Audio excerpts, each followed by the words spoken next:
Our next guest warns that the strikes on Iran could spark a dangerous escalation rather than bringing the conflict closer to resolution. Joining us right now is Karim Sadjadpour, Carnegie Endowment for the International Peace Middle East Program Senior Fellow. And Karim, I think some of the ways we've described this are probably less nuanced than your actual opinions on some of these things. Everything I've seen and heard from you indicates that we're not really sure what this means yet. We're going to be looking to try and look for a lot of clues. What's the first clue that you're on the lookout for? Well, what's really important right now when you're trying to decipher the health of the Iranian regime is to look at any signs of elite divisions, elite fissures. That's usually one of the prerequisites for regime vulnerability, regime collapse. And what we've seen in Iran is that it's a regime which has been decimated and humiliated. Its entire project in the Middle East has gone up in flames. Israel took out Lebanese Hezbollah. The Assad regime in Syria collapsed. Their nuclear program, which was more than a $500 billion enterprise, has been destroyed, certainly in the near term. And then you look at the supreme leader, Ayatollah Ali Khamenei, one of the longest-serving dictators in the world. He's living right now in a bunker. He has limited bandwidth at age 86 to be leading this very high-tech war. And many of his top military commanders have been taken out. So he's living under siege. And all their options for retaliation could do more damage to them than they could do to their adversary. If they attack oil installations in the Persian Gulf, if they want to go after U.S. embassies or military outposts or rain down a missile barrage on Israel, those could be the equivalent of like a suicide bombing. They'll do damage to others, but they may not survive in the process.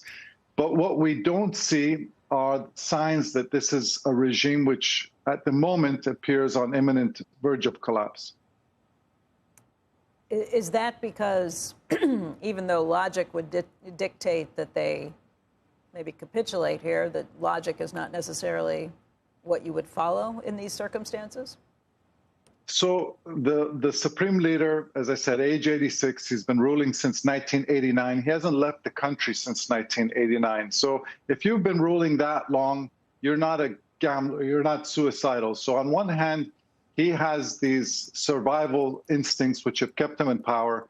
At the same time, he's someone whose entire life has stood for resistance and defiance. And he's always believed that when you're under pressure, when you're being threatened, if you compromise and take a step back, that will actually embolden the adversary. The adversary will take a step forward. So his survival instincts and his defiant instincts are in tension with one another right now. And the population in Iran, I would argue, probably more than 80% of the society really dislikes this police state, this theocracy, which has really brought the country to enormous economic hardship. But at the same time, right now, the Iranian population are more observers than they are participants in this war. They're thinking about their immediate security and safety. Waging political protests is not top of mind for people right now. Their proxies, Hamas, Hezbollah, have been severely damaged and weakened. A lot of people say that October 7th in Israel was the moment of miscalculation, where they thought they were going to be having some huge impact, and everything has turned as a result. Would you agree with that? Absolutely. All of us as human beings were befelled by what the ancient Greeks called hubris, right? Flying too close to the sun. And in the case of the Islamic Republic of Iran, after the U.S. invasion of Saddam Hussein in 2003, it created a power vacuum, which Iran filled very effectively.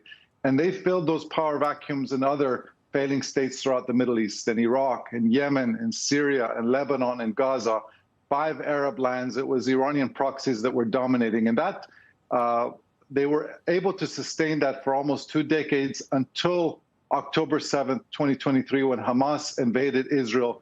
Iran overreached. Iran was the only country in the world, only leadership in the world to endorse Hamas's invasion. And they thought that this could lead to the eradication of Israel.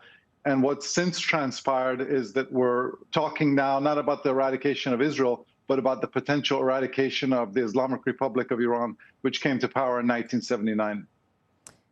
The question would be what happens with their supporters, that regime's supporters, that would be Russia, North Korea, China. Do any of them step into their defense? Because it has not looked like it to this point. You're absolutely right that so far those partners of Iran haven't been able to step in a meaningful way. Russia is fighting its own war in Ukraine. For China, their relationship with Iran is very transactional. They need oil and gas. Iran sells them that. China is not necessarily doesn't have a huge stake in the survival of this current Iranian system. They just want to buy Iranian oil. So, ultimately, it's not going to be foreign powers who either save the regime or save the population, frankly. That's not something which the Iranian regime's backers can't save it, but neither can countries in the West, democratic governments who would love to see Iran transition from revolutionary government to representative government. Unfortunately, that's not something we can manufacture from outside. That has to be Iranian civil society themselves who lead that transition. And where would you look to see, indications of what would come next from the population?